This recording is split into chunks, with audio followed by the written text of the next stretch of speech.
પોરબંદર પંથકમાં વરસાદ ખેંચાતા મગરો માનવ વસાહતમાં ઘૂસી જવાના બનાવ વધ્યા છે, ત્યારે વન વિભાગે એક જ દિવસમાં 2 સ્થળોએથી મહાકાય મગરોનું સફળ રેસ્ક્યુ કર્યું છે.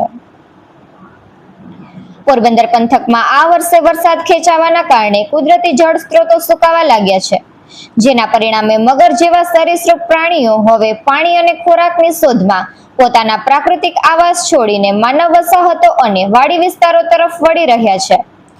વન વિભાગ અને પર્યાવરણ પ્રેમી સંસ્થાની ટીમે ગઈકાલે જ એક જ દિવસમાં 2 અલગ અલગ ગામોમાંથી અત્યંત આક્રમક એવા 2 મોટા મગરોનું સફળ રેસ્ક્યુ કરી તેમને નવું જીવનદાન આપ્યું છે. ઓલીખડા ગામે વાડી વિસ્તારમાં રહેતા ખીમા ગીગા ખૂટીના રહેણાંક નજીક ખેતરના સેઢે બાવળની ઝાડીમાં એક મહાકાય મગર આવી ચડ્યો હતો, જેની જાણ વન વિભાગને થતા ટીમ તુરંત દોડી ગઈ હતી. આ મગર અત્યંત આક્રમક સ્થિતિમાં હતો.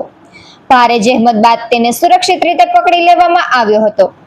આ નર મગરની લંબાઈ 6.5 ફૂટ અને ઉંમર આશરે 14 વર્ષ હોવાનું જાણવા મળ્યું છે. બીજી ઘટના બખરલા ગામમાં વાડી વિસ્તારમાં સામે આવી હતી. અહીં અરબમ વેજા ખૂટીના રહેણાંક નજીક ખેતરમાં એક મગર ઘૂસી આવ્યો હોવાની માહિતી મળી હતી, તેથી તુરંત જ રેસ્ક્યુ ટીમ ત્યાં પહોંચી હતી. આ મગર પણ ખૂબ જ આક્રમક મિજાજનો હતો. વન વિભાગ અને સ્વયંસેવકોએ ભારે સાવચેતી અને જહેમતપૂર્વક આ મગરનું રેસ્ક્યુ કર્યું હતું. ઝડપાયેલો આ નર મગર 6 ફૂટ લાંબો અને 13 વર્ષની ઉંમર ધરાવતો હોવાનો અંદાજ છે.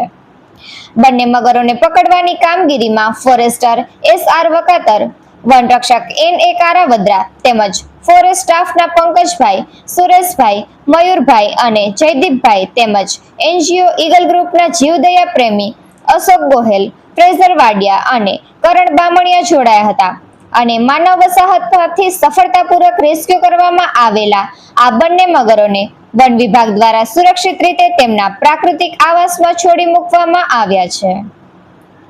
નિપુલ પોપટ, પોરબંદર ટાઈમ્સ.